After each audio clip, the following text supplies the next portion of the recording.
aquel tiempo muchos de los discípulos de Jesús dijeron: este modo de hablar es duro. ¿Quién puede hacerle caso? Sabiendo Jesús que sus discípulos lo criticaban, les dijo: ¿esto os escandaliza? ¿Y si vierais al Hijo del Hombre subir a donde estaba antes?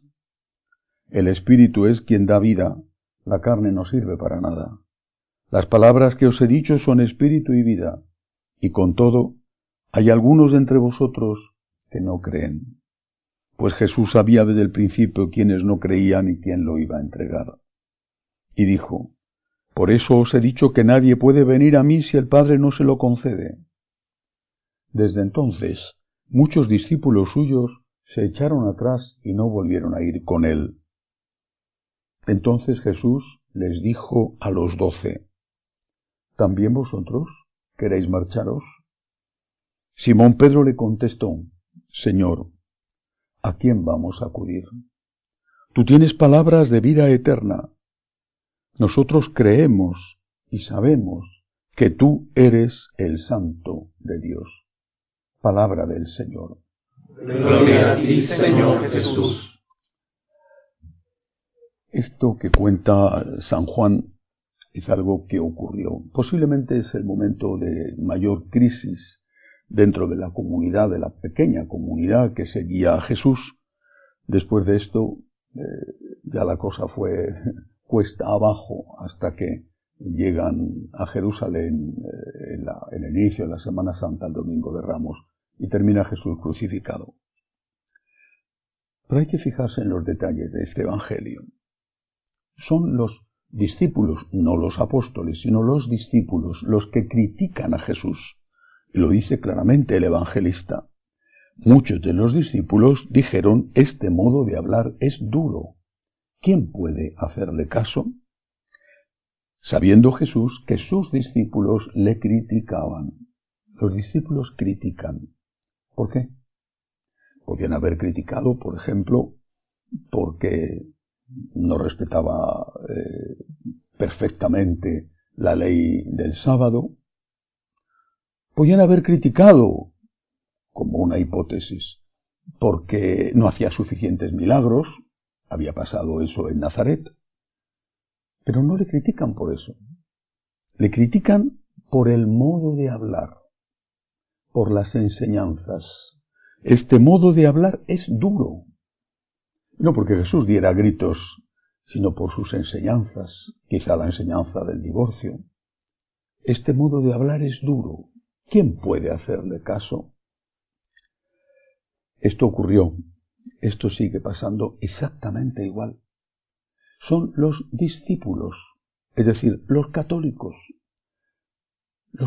practicantes. No todos, afortunadamente, pero son los católicos y los católicos practicantes los que critican a Jesús porque dicen que su modo de hablar es duro, que va contra el mundo, que es muy exigente. Recientemente un obispo alemán, allí debe de ser bastante habitual por desgracia, en un acto público criticaba a la Iglesia a la que él, como obispo, pertenece, porque decía que ha sido muy dura en el trato con los homosexuales o con los transexuales o con los que se cambian porque tienen disforia de género, etc. Es muy dura la Iglesia porque enseña lo que enseñó Jesús. Es muy duro Jesús. ¿Y qué hay que hacer? Lo que estos hicieron, marcharse. Así de sencillo. Pues márchate. ¿Para qué te quedas en la Iglesia si resulta que no estás de acuerdo con las enseñanzas de Jesús? O las enseñanzas de la Iglesia que no son otras que las enseñanzas de Jesús. ¿Para qué te quedas en la Iglesia? Pues márchate. Si no pasa nada, tienes derecho a irte. No pasa nada. Vamos, que te van a pasar muchas cosas, pero no va a haber por parte de la Iglesia una persecución, no te va a ir la policía a buscar a tu casa. Márchate. Si tú en conciencia crees que Jesucristo es muy duro, que es muy exigente, que es muy radical, que pide cosas que son intolerables, que rechaza el aborto, que rechaza el divorcio, que rechaza la eutanasia, que rechaza la ideología de género, pues no pasa nada, márchate, de verdad, no pasa nada, márchate. Luego verás lo que te pasa a ti, pero eso es otra cuestión que tendrás que dar cuenta ante Dios. Y Jesús le pregunta entonces a los apóstoles. Las frases son tremendas porque reflejan el gran dolor de Cristo. Les dicen, ¿también vosotros queréis marcharos? Porque antes había constatado el evangelista, desde entonces muchos discípulos suyos, muchos, se echaron atrás y ya no volvieron a ir con él. Y Jesús pregunta, dice, a los 12. Habían quedado ellos, quizá alguno más, pocos. ¿Y las mujeres? ¿También vosotros queréis marcharos? Pedro se hace portavoz del grupo, actúa ya como líder del grupo, y contesta, de nuevo hay que fijarse en la literalidad de las palabras. Señor, ¿a quién vamos a acudir? Tú tienes palabras de vida eterna. Palabras de vida eterna. Podía haber dicho de nuevo, tú haces milagros. Y era verdad. O, si hubiera sido Pedro un tipo de contestatario contra la ley judía, podía haber dicho, tú no eres tan rígido como los fariseos en el cumplimiento de la ley. Y era verdad. Pero dice justo lo contrario de lo que los otros han reprochado a Jesús. Tú tienes palabras de vida eterna. Los otros habían dicho, este modo de hablar es muy duro, es decir, sus palabras, su enseñanza es muy dura, muy exigente. Y Pedro dice, no, estas palabras tuyas, Señor, son palabras de vida eterna. No dice son palabras blandas o no blandas o... No, son palabras de vida eterna. Ese modo de hablar que unos consideran duro y que les hace entrar en crisis es un modo de hablar que en realidad te conduce a la vida eterna. ¿Quieres escuchar a alguien que te diga lo que te conviene oír? Hay tantos que te lo van a decir, no te quedes en la iglesia. ¿Quieres escuchar a alguien que te ayude a ir al cielo? Eso es otra cosa. ¿Quieres escuchar a alguien que tiene palabras de vida eterna, que te van a ayudar a ir al cielo? Escucha a Jesús. Y escucha a aquellos que te hablan en el nombre de Jesús, como hablaba Jesús. Termina Pedro su intervención. Nosotros creemos y sabemos que tú eres el Santo de Dios. Creemos y sabemos. San Juan, en su carta, dice, nosotros hemos conocido y creído. Conocido y creído. Creemos, creído, sabemos, conocido.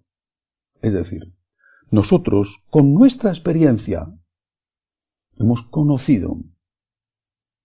Con nuestra experiencia y con nuestra razón, sabemos. Nosotros creemos, hacemos un acto de fe, pero también tenemos una experiencia. Y esa experiencia nos dice que Cristo es Dios, que Cristo es el Salvador, y que estando con Cristo, aunque no sea fácil a veces, estando con Cristo tenemos paz.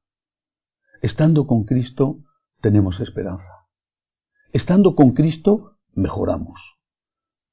Con la gracia de Dios, con nuestro esfuerzo, ciertamente con retrocesos a veces por desgracia, pero es Cristo el que nos conduce a la paz, a la esperanza, al amor verdadero y ahí a la vida eterna. Digámosle esto hoy al Señor. Muchos se van, porque las palabras de Jesús son duras. Y Él nos pregunta, ¿y tú qué vas a hacer? Tú, que eres mi sacerdote, tú, que eres mi laico bautizado, tú, que eres mi obispo, ¿tú qué vas a hacer? Decir, hay que echarle agua al vino del Evangelio porque es muy duro y la gente no se lo puede beber. Hay que aguar el vino, hay que rebajar las exigencias, hay que poner el dogma, la liturgia, la moral en rebajas por fin de temporada, porque queda poca gente en la iglesia que muchos se han ido. Y entonces, para que no se vayan los que quedan, hay que decir que ya no es pecado lo que hasta ahora era considerado pecado. ¿Es eso lo que vas a decir? ¿Vosotros también queréis marcharos?, nos pregunta Jesús. Cada uno de nosotros tiene la respuesta, la misma que dio Pedro, pero tenemos que hacerla personal, nuestra. Señor, ¿a dónde voy a ir? ¿A dónde voy a ir? Solo tú tienes palabras de vida eterna. Y yo he conocido y he creído que tú eres el Hijo de Dios, mi Salvador y mi esperanza. Que así sea.